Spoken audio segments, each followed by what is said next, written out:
lugares más céntricos de Málaga por donde muy seguramente paseen o transiten más bien con cierta velocidad a diario. Me encuentro hoy aquí a la avenida Andalucía, justo frente al gran centro comercial tan conocido que todos visitamos y a punto de iniciar un pasear por el origen de las calles, del nombre de las calles de Málaga. Vamos a atravesar hoy algunas de las más conocidas y de las más céntricas. ¿Me acompañan?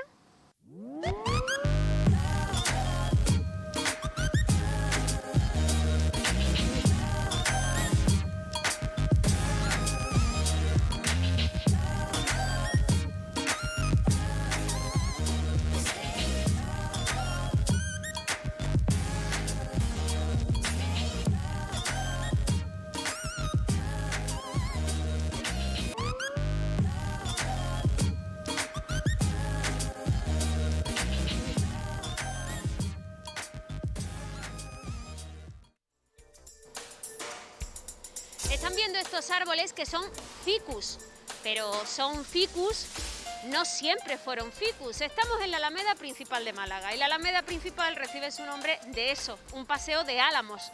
Álamos blancos eran los árboles que originariamente estaban en torno a finales del siglo XVIII, cuando se construyó esta avenida, que resultó después de la sedimentación del río Guadalmedina.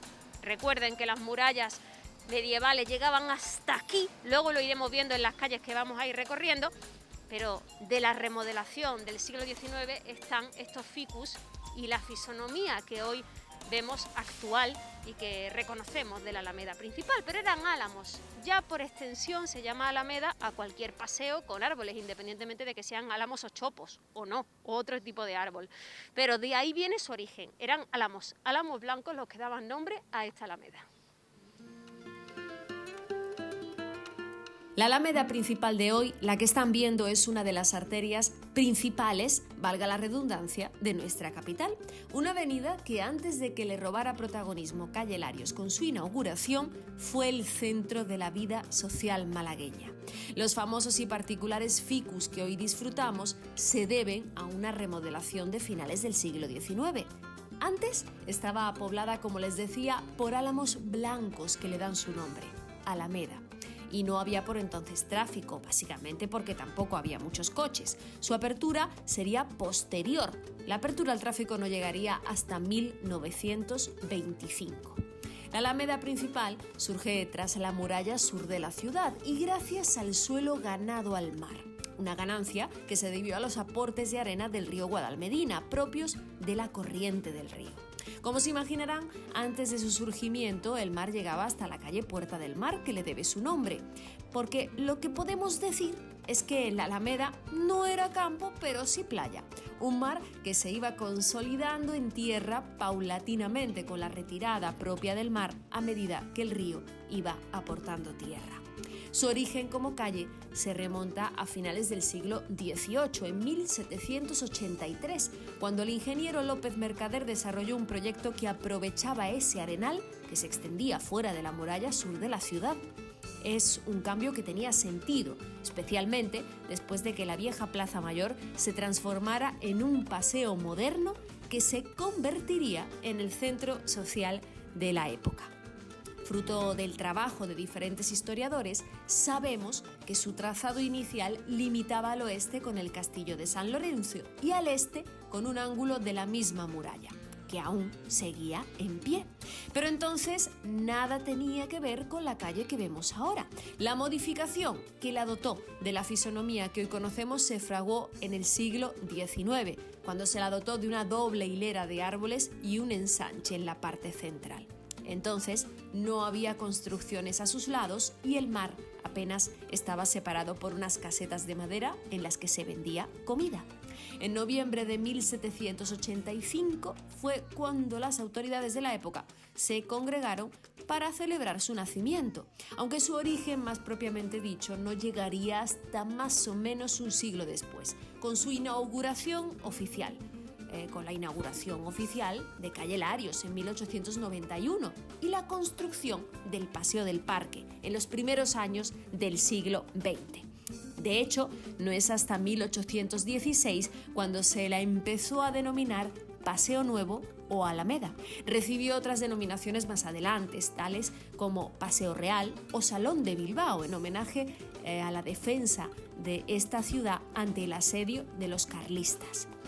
A principios del siglo XX se la bautizó como Alameda Wilson, en reconocimiento al presidente de los Estados Unidos por el fin de la Primera Guerra Mundial, y en ella se plantarían los ficus que hoy son característicos. Posteriormente recibió el nombre de Paseo de Alfonso XIII, un nombre que le duraría hasta la proclamación de la Segunda República, al recibir el nombre de Alameda de Pablo Iglesias.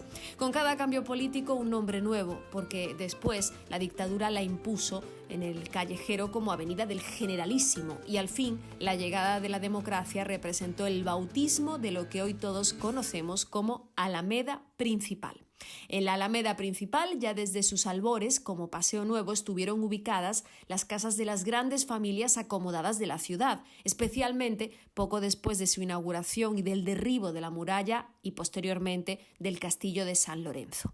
A partir de ese momento, la Alameda no hizo más que crecer y comenzaron a construirse a ambos lados los edificios señoriales que hoy conocemos y que mandaron levantar las familias burguesas de la ciudad para convertirlos en sus residencias, dándole ese toque de glamour y prestigio social que convirtió en escenario perfecto a esta Alameda para presumir de la fortuna que habían ido amasando con la etapa de la Málaga industrial.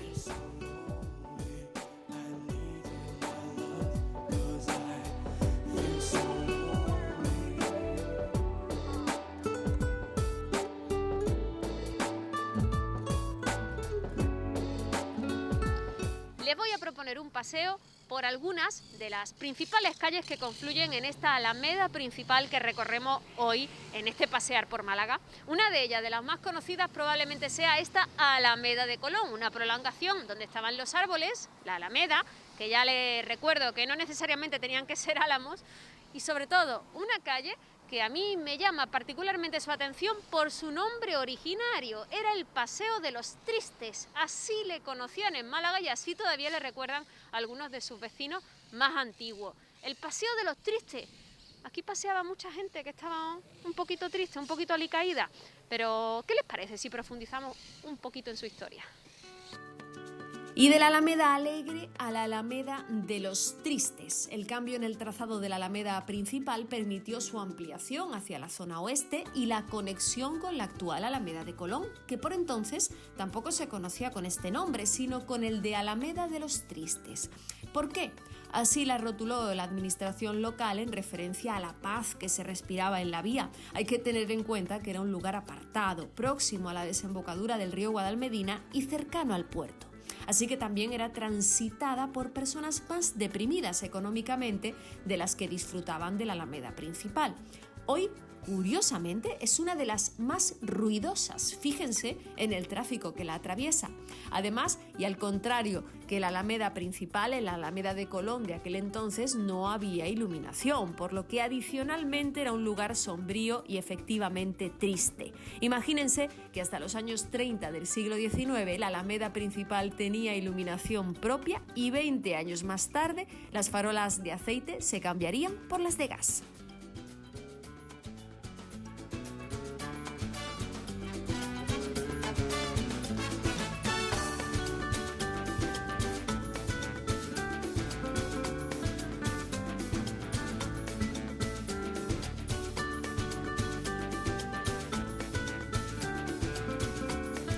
Les animó a subir de nuevo a la Alameda Principal y a perderse por sus callejones. Uno de los primeros que encontrarán, viniendo de la Alameda de Colón y cruzando al norte del paseo, es la calle Ordóñez, que conecta la calle Atarazanas con la Alameda Principal.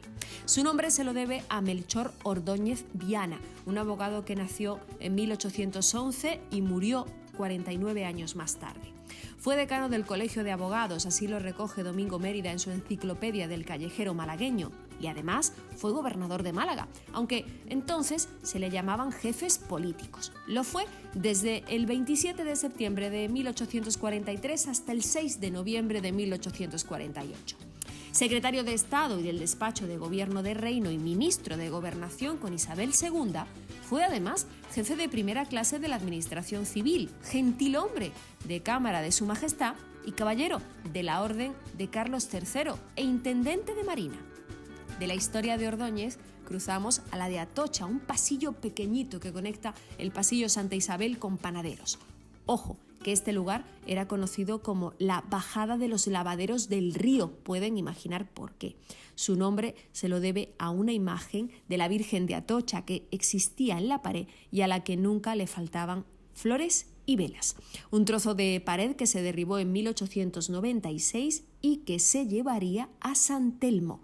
También se explica el origen de su nombre al hecho de que en este lugar se trabajara el esparto. Saben que en botánica Atocha es el nombre que tiene el esparto. Y no es de extrañar que cerca de ella se ubique el famoso hoyo de Esparteros. No pueden irse de aquí, por cierto, sin pasar por otro gremio, el de panaderos. Ya pueden imaginar también por qué. El callejero está repleto de nombres relacionados con oficios que vienen de antiguo, de la incorporación de Málaga a la corona de Castilla, ni más ni menos. Fue entonces cuando se establecieron los gremios y establecieron gremios a las calles de la ciudad para desempeñar su trabajo. Hoy tenemos zapateros, caldelería, carpinteros, ferreteros, curtidores, bodegueros, ollerías o cintería. Todas tienen su origen en los gremios.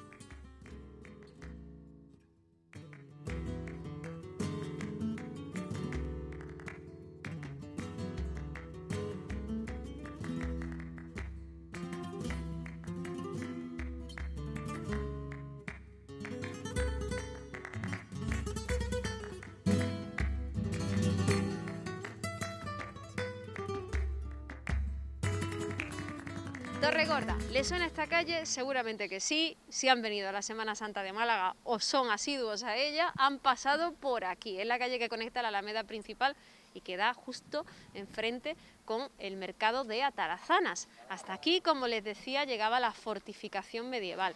Esa fortificación, estructura militar nazarí, que se llamaba también así, Torregorda. Aquí estaba precisamente esa torre vigía a la que se hace referencia en algunos escritos. Vamos a pasear, pero también por el tiempo, y nos imaginamos cómo era en la época. Torregorda. Para hablar de la calle Torregorda, lo justo es irnos hasta la plaza de Arriola, que surgió a raíz de la conquista castellana a finales del siglo XV, en el extremo suroccidental del recinto amurallado de Málaga. La muralla de la ciudad, de la que hablábamos al pasear por la Alameda principal, se extendía junto al cauce del río Guadalmedina y después del puente de Santo Domingo seguía hasta enlazar con el recinto fortificado de las Atarazanas, que a su vez estaba defendido de los ataques desde el mar por una torre adelantada conocida como Torregorda. Aquí paseamos hoy por la calle que actualmente conserva su nombre. Las Atarazanas se unirían con este torreón donde se abriría la llamada Puerta de los Gigantes, que comunicaba el arenal de la playa con el espacio de la posterior Plaza de Arriola. En el siglo XVI se fueron alzando pequeñas viviendas que poco a poco configuraron la forma de la actual plaza, denominada inicialmente de los Molinos, según recoge el historiador Víctor Heredia.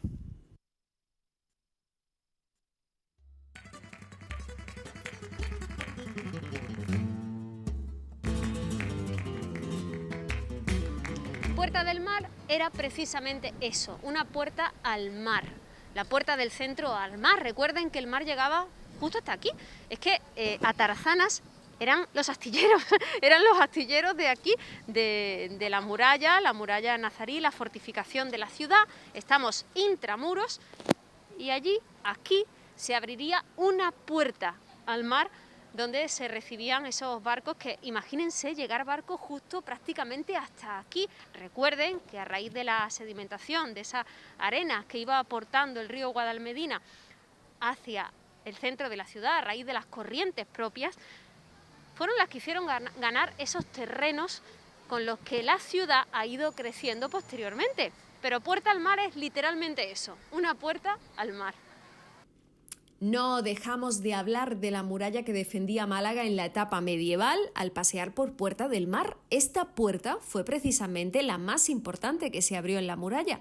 Junto a ella, en el siglo XVI, se construyó una pequeña capilla consagrada a Nuestra Señora de Puerto Salvo, que servía, entre otras cosas, para guiar durante la noche a los buques que deseaban atracar con sus embarcaciones en el gran playazo que se situaba en esta zona. Sí, efectivamente, la playa, que era entonces la alameda principal.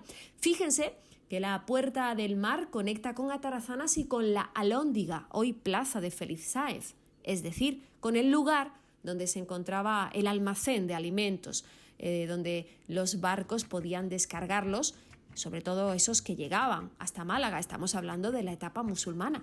La Puerta del Mar se consagró como un amplísimo espacio que llegó a alcanzar una gran importancia marítima y comercial.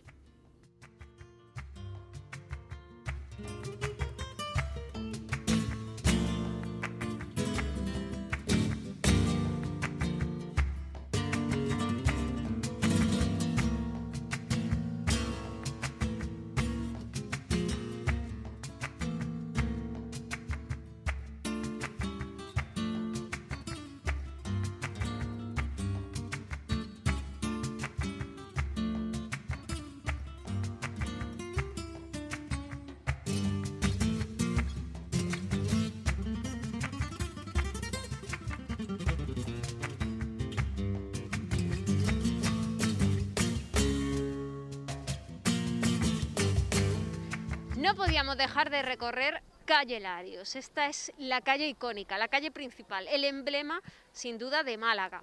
Esta calle Larios debe su nombre al Marqués de Larios, claro que sí. Vamos a referirnos a él, a su historia y sobre todo a cómo se sufragó esta calle a uno de los incendios que sufrió muy llamativo en la época y al más de un incidente que les va a resultar muy curioso. ¿Nos adentramos en Calle Larios?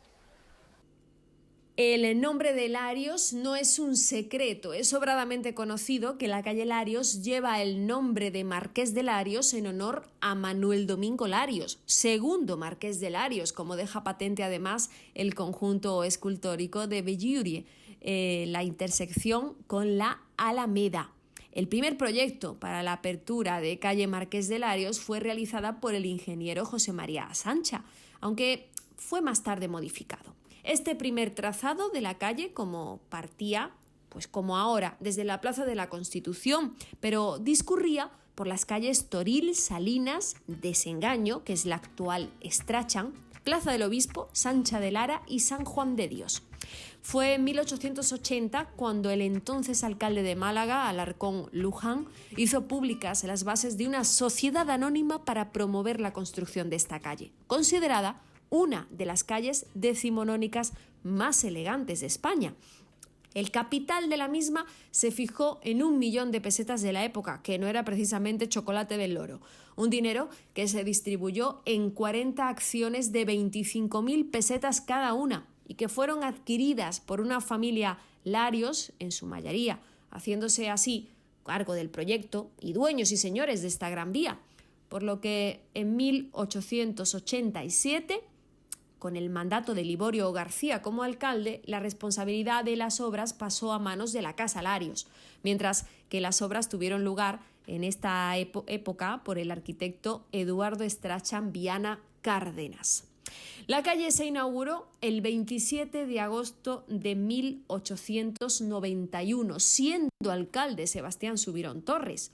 En la inauguración no estuvo ningún miembro de la familia Larios debido a que una serie de obreros rodearon la casa de los nobles durante la Revolución de 1868, teniendo que escapar por el tejado para posteriormente exiliarse en Londres y en París.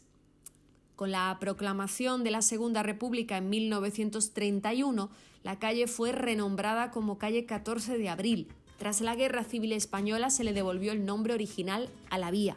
Esta hermosa y animada calle es tan popular dentro como fuera de Málaga. Su principal curiosidad es que está flanqueada por nobles edificios simétricos, todos con un diseño curvo en las esquinas, por cierto, diseñadas por el arquitecto malagueño Eduardo Strachan, el cual se inspiró en las tendencias arquitectónicas de la ciudad de Chicago. Los edificios curvos aportaban además una solución práctica, ya que permitían a la brisa del puerto limpiar el aire de una época en la que aún el saneamiento era deficiente. Miren, todas esas líneas de sus balcones y cornisas coinciden al final en un punto de fuga. Ay, por cierto, les hablaba de un incendio al comienzo, ¿verdad? Me refería a un incendio metafórico, no sufran. La calle se inauguró con un desfile en 1891. En él participaron los burgueses de la zona, que sacaron sus carrozas para lucirlas por la calle, mientras que a la gente de menos dinero se le dieron unas peladillas, se le repartieron para celebrarlo. Pero era un momento de depresión económica en la ciudad y, según recoge el historiador Francisco Bejarano Reyes, más de una carroza burguesa ardió metafóricamente a golpe de peladilla plebeya. El escándalo fue tal que la noticia apareció recogida en El Avisador malagueño, el diario de la época.